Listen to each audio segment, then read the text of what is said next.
आप सभी का एडवांस डिग्री में आज हम आपको बीएससी का टॉपिक और एमएससी का टॉपिक ब्लड प्रेशर पढ़ाने वाले हैं। जो कि आपका ब्लड प्रेशर जो टॉपिक है वो आपका बीएससी के सेकंड सेमेस्टर में है और एमएससी के भी फर्स्ट ईयर के सेकंड सेमेस्टर में है, जो कि आपका फिजियोलॉजी पेपर है। तो देखिए ब्लड प्रेशर क्या है। जो ब्लड प्रेशर है वो नाम से ही पता चल रहा है कि जो ब्लड पर एक स्पेशल टाइप का प्रेशर लगता है या उनकी वेसल्स पर कोई दबाव पड़ता है। तो जो ब्लड प्रेशर होता है यानी कि उन पर एक प्रेशर, एक फोर्स काम कर रही है। अब आपको नाम से पता चल गया कि जो ब्लड है उस पर एक प्रेशर काम कर रहा है। वो अपोजिट भी हो सकता है और डायरेक्शनल भी हो सकता है और नॉन डायरेक्शनल भी हो सकता है जो फोर्स है। तो इसमें क्या देखिए, यहाँ पर आपको दिखाई दे रहा होगा कि ब्लड प्रेशर मीन्स ए स्पेशल फोर्स, यानी कि ना देखिए यहाँ पर दिख रहा होगा कि ये क्या है, एक स्पेशल फोर्स है जो कि अप्लाई हो रही है ब्लड ऑन ब्लड वेसल, यानी कि ब्लड टू ब्लड थ्रू क्या हो रही है वेसल्स, यानी कि जो मसल्स है, जो नसें है उन पर। देखिए जो हमारा हार्ट होता है, आपने हार्ट देखा होगा, इस टाइप का हार्ट होता है, इसमें 4 चैम्बर होते हैं, इसमें वेसल्स निकले हुए होते हैं जो हमारे लंग्स में और कह सकते हैं हमारी बॉडी में जाने का काम करते हैं, जिनके थ्रू ब्लड पहुंचता है। एक ब्लड जो होता है वो ऑक्सीजन वाला होता है और एक नॉन ऑक्सीजन वाला ब्लड होता है जिसमें ऑक्सीजन नहीं पाया जाता। तो वो क्या करते हैं, उन्हें वेसल्स बोला जाता है। जो ब्लड से निकलकर बॉडी तक जो नसें जा रही है, नॉर्मल लैंग्वेज में इन्हें नसें बोलेंगे, वे जा रही है, उसे वेसल्स बोला जाएगा। If the always the measures by brachial artery of arm, तो इन्हें क्या बोलते हैं, जो artery, right ventricle, left ventricle, right artery, left artery, ये नाम है इसके। जो ब्लड के, जो हमारा हार्ट होता है उसके 4 चैम्बर होते हैं, तो राइट और लेफ्ट आर्टरी के नाम से जाना जाता है। जब मैं आपको हार्ट का टॉपिक पढ़ाऊंगी तो आपको समझ में आ जाएगा कि लेफ्ट आर्टरी क्या होता है और राइट आर्टरी क्या होता है। तो फिलहाल जो ब्लड फ्लो होता है वो आर्टरी में होता है, जो ब्रांचियल होते हैं, यानी कि ब्रांच टाइप की होती है, शाखाएं टाइप की होती है। और स्फेंगोफोटोमीटर जो होता है वो इंस्ट्रूमेंट होता है used by measuring of blood pressure, यानी कि जो जिसमें हम ब्लड प्रेशर को चेक करते हैं कि बढ़ा हुआ है या घटा हुआ है, वो इस मशीन के थ्रू चेक किया जाता है। ये 2 टाइप के होते हैं ब्लड प्रेशर जो होते हैं, एक सिस्टोल एक डायसिस्टोल। तो जो ब्लड प्रेशर है वो नॉर्मल लैंग्वेज में आपको पता भी होगा कि ह्यूमन में कितना ब्लड प्रेशर कंट्रोल में रहता है। अगर कम होता है तो जिसे बीपी लो भी बोला जाता है नॉर्मल लैंग्वेज में, और बीपी डाउन या बीपी हाई भी बोला जाता है। तो देखिए जो ये 2 है, एक सिस्टोल एक diastole. When heart muscles contract and blood out from heart chamber to artery, it is called systole. तो ये क्या करता है, जो हार्ट होता है, हार्ट की जो मसल्स होती है वो कॉन्ट्रैक्ट करती है, ब्लड आउट यानी कि बाहर जाता है, जो हार्ट होता है उससे ब्लड बाहर की ओर निकलता है चैम्बर में और आर्टरी में पहुंचता है।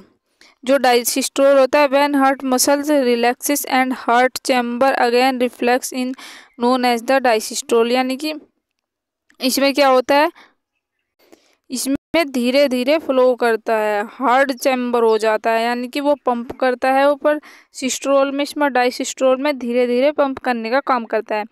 जो ह्यूमन ब्लड प्रेशर होता है, यानी कि जो नॉर्मली होना चाहिए, वो 120 की स्पीड से हमारी बॉडी में, हमारी नसों में खून बहना चाहिए।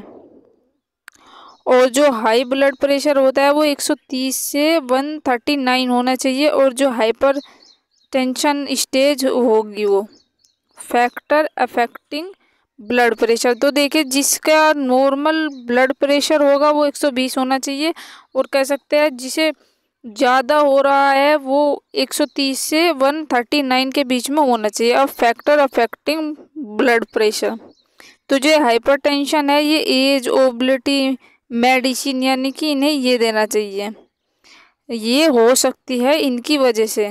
और जो हाइपोटोनिक है जो है, ये ब्रश, ब्लीडिंग, वॉमिटिंग, यानी कि इन्हें ये बीमारी होती है जब जिसके कम और ज़्यादा ब्लड प्रेशर होता है, उन्हें जल्दी एज, जिनकी ज़्यादा एज होती है उन्हें होता है ये हाइपरटेंशन, जिनकी एज होती है, ओबेसिटी होती है और मेडिसिन। तो देखिए जो हाइपरटेंशन ट्रीटमेंट है इसे कैसे किया जा सकता है।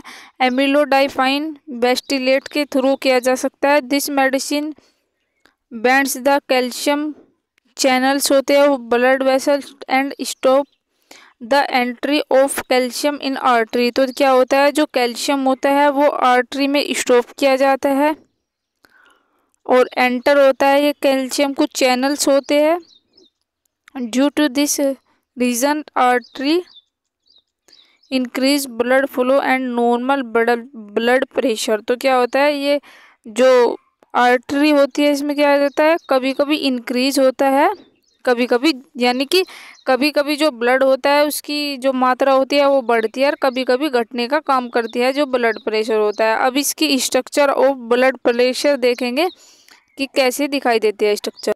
तो देखिए ये आपने मान लिया कि ये दो हैंड है, यहाँ पर आपको दिखाई दे रहा है। जब हम ब्लड प्रेशर चेक करवाने जाते हैं तो एक वो जो मशीन हमने बताई थी उस मशीन को यहाँ पर लगाया जाता है, यानी कि एक कपड़ा होता है वो हमारी बाह यानी कि कोहनी जो होती है उसके ऊपर लगाया जाता है और एक पंप करने के लिए एक वायर होता है जो जो जिसे वैक्यूम भी बोला जाता है। उस पर यहाँ एक छोटा सा स्विच लगा हुआ रहता है जो घुमाया जाता है। जब धीरे धीरे ये हमारी बॉडी जो हैंड है उसकी मसल से जब टाइट होती जाती है, यहाँ पर देखिए ब्लड फ्लो होता रहता है। तो ये क्या करती है, ये सिकुड़ने का काम कर जाती है। उसके बाद में जब हमारे यहाँ पर वो जो पट्टी बंधी होती है तो वो क्या करती है, जो हमारी वेसल्स होती है उनमें ब्लड को रोकने का काम करती है। और यहाँ पर जो हमारी नसें जो होती है वो क्या करती है, वो पंप यानी कि हार्ट बीट की तरह वो धड़कने लगती है। तो यहाँ पर जो मशीन होती है उसे कानों में लगाया जाता है और उससे पता किया जाता है कि जो ब्लड का फ्लो है वो किस टाइप का चल रहा है, बीपी लो है या बीपी हाई है। तो जो देखिए यहाँ पर हमारा ब्लड रुक जाता है और ये मशीन जो होती है फिर धीरे धीरे यहाँ से ब्लड छोड़ना स्टार्ट होता है और उसके बाद मेजरमेंट हो जाता है कि ब्लड प्रेशर हाई है या ब्लड प्रेशर लो है। तो ये स्ट्रक्चर आई होप कि आपके समझ में आई होगी। तो कैसा लगा आज का हमारा वीडियो ज़रूर कमेंट करके बताइएगा। तो मिलते हैं किसी नए टॉपिक के साथ में, जब तक के लिए आप हमें लाइक कीजिए, सब्सक्राइब कीजिए और शेयर कीजिए और कमेंट करके ज़रूर बताइएगा वीडियो कैसा बना है।